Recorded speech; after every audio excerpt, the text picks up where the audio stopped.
Hey everyone, and welcome. Today, we're diving into something super cool, a professional stylist's complete guide to creating an absolutely stunning wedding hairstyle. But here's the catch, on shorter hair. That's right, no extensions needed. Let's get into it.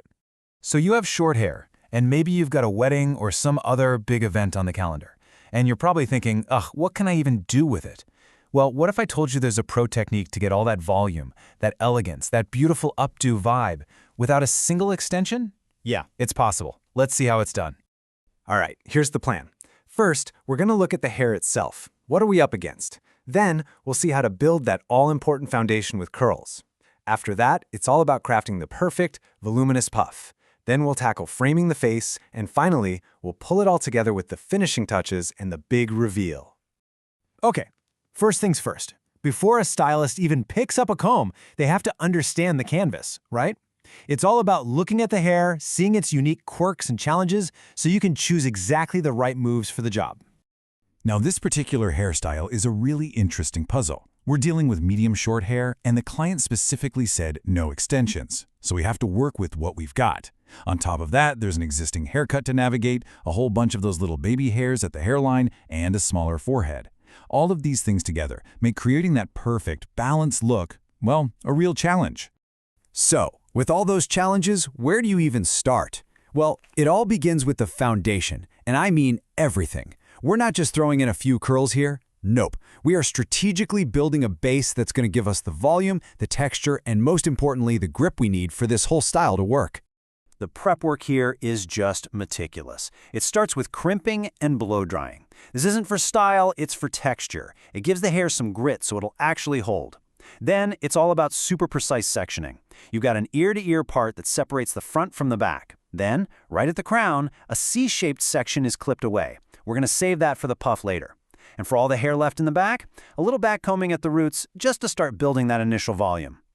And here is an absolutely golden rule for short hair. You have to start curling at the ends. Why? Well, think about it. If you start curling right from the root, the hair is just going to spring up and look way shorter. But if you start at the ends, you get that beautiful curl pattern while keeping as much of that visible length as possible. It's a game changer.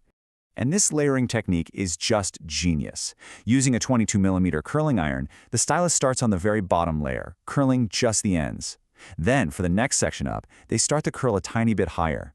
And they just keep repeating that process, moving up the head. What you get is this gorgeous full cascade of curls from top to bottom, but you haven't made the hair look any shorter. So clever. All right, now let's talk about this centerpiece of this whole style, the puff. This isn't just random teasing, you know? This is like architectural work for hair. It's about creating a perfect, elegant shape with serious volume. So, remember that C-section we saved earlier? It's its time to shine. We release it, and working from the back of that section towards the front, the stylist takes these really thin, horizontal slices of hair. Each one gets back-combed super tightly at the roots, and then hit with a bit of spray to lock it in. But here's the real secret, elevation. You have to pull the hair straight up at least 90 degrees while you backcomb. That's what gives you that incredible lift right from the scalp. As she moves forward, the stylist uses this amazing technique called brick sectioning, and the name is perfect. Think about how a brick wall is built. You don't stack the bricks in straight lines, right? You stagger them. It's the exact same idea with hair. This technique guarantees you get this seamless, even volume without any of those weird gaps or partings showing through in the final look. So let's see how that works. As that puff section gets a bit wider toward the front of the head, she'll backcomb a piece on the right, then a piece on the left, and then a piece right in the middle that overlaps them both, completely hiding that seam. And the very, very top layer that only gets a tiny bit of backcombing. It's basically a smooth coverage layer that drapes beautifully over all that structure we just built underneath. And for the very front section of the puff, where you want that maximum lift, the elevation gets even crazier. The hair is pulled all the way up and forward, a full 180 degrees before it's backcombed. This literally forces the root to stand straight up, giving you incredible height right where you want it most. Okay, to finish the puff, the surface is just gently smoothed over with a tail comb to get that clean, perfect oval shape. Then it's pinned securely. And here's why that prep work was so important. The hair underneath, which we already backcombed a little during the curling stage, creates this amazing, grippy foundation. The bobby pins lock right in. That puff is not going anywhere. Okay, the main structure is built and it looks amazing. Now the focus shifts to the front. This is where we get to solve those specific problems we talked about earlier, all those little baby hairs and the smaller forehead. And the solution is just so elegant. A soft, swooping fringe. On the side with more hair, a section is lifted at the root and sprayed for a bit of volume. Then that fringe is gently shaped to sweep across the forehead, which beautifully conceals the baby hairs. And the best part? The end of the fringe is tucked back and blended right into the puff, which cleverly hides all the pins holding it in place. Now this is a really smart detail, the product choice.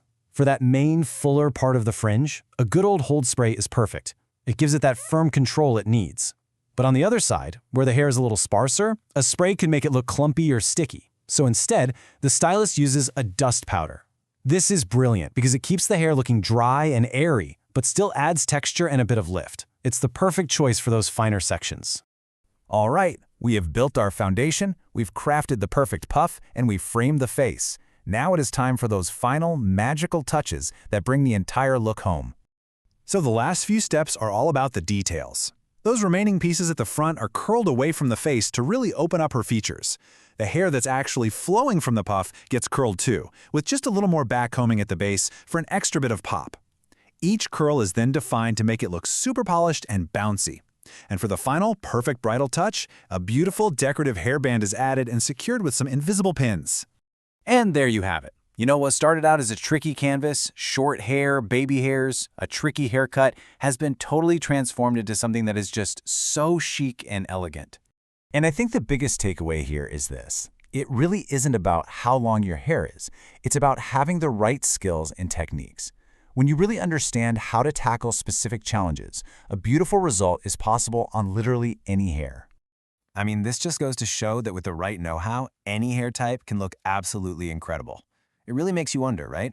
What other supposedly impossible hairstyle challenges are just a few clever techniques away from being completely solved?